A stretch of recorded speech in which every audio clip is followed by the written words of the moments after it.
Following the secret anti-Brexit summit between Michael Gove and pro-EU rejoiners, Lord David Frost has come out to slam the whole cabal and defend Brexit.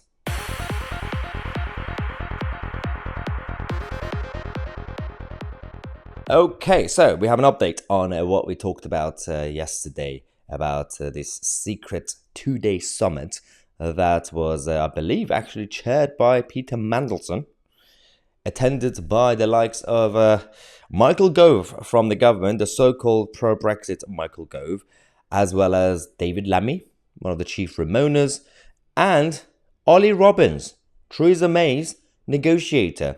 That was technically his role was Brexit negotiator, but he was actually a Remain negotiator because he did all he could to prevent Brexit, to create the worst Brexit scenario for us. But Lord David Frost is the only man who's still technically a Tory who has actually come out to attack them. The only one. There's no one else. Why is he the only one doing it? Of all the so-called sound conservatives in the Tory party, the five of them left, it's just Lord Frost who's doing it. The secret plot to unravel Brexit. He actually has talked to the newspapers, Lord Frost, about this. Lord Frost, who was chief negotiator for the withdrawal agreement, said that this secret conference is a further piece of evidence that many in our political and business establishment want to unravel the deals we did to exit the EU in 2020 and to stay shadowing the EU instead. Absolutely spot on. Now, he actually says that's when it comes to the failed backstop deal. I and those who actually delivered the Brexit agreement, when we actually didn't really believe in that sort of nonsense. Brexit doesn't need fixing. It needs this Conservative government elected with a huge mandate on a Brexit program to fully and enthusiastically embrace its advantages instead of leaving the field to those who never wanted it in the first place.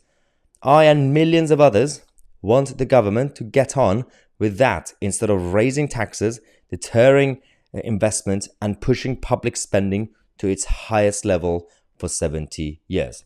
So he's actually saying, he's attacking the government itself, saying, well, this so-called Conservative government has a huge majority and completely wasted it. Instead, they are focusing on increasing the size of government and increasing the tax rate and focusing on nonsensical stuff. They haven't delivered Brexit Britain.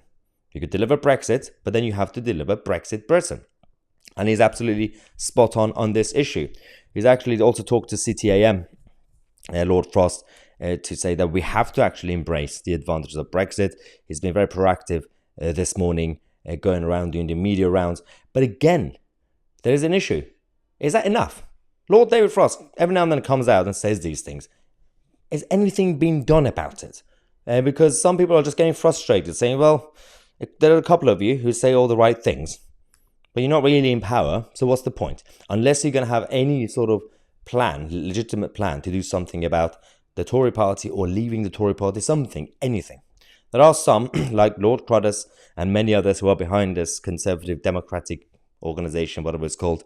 Their attempt is to create a revolution inside the Tory party to wipe out the swamp of the liberal lefties who infiltrated the party all those years ago. At least they're doing something. Whether they're going to succeed or not, that's for a whole different day. And then there are some who are completely fed up and joining a party like Reform UK. But those who are just sitting in the Tory party and just moaning and not doing anything about it, you're just wasting your time. Or maybe you're just waiting for the best opportunity to do something. I don't know. Let me know what you guys think. I'm Mahyar, Tousi, and we are the media.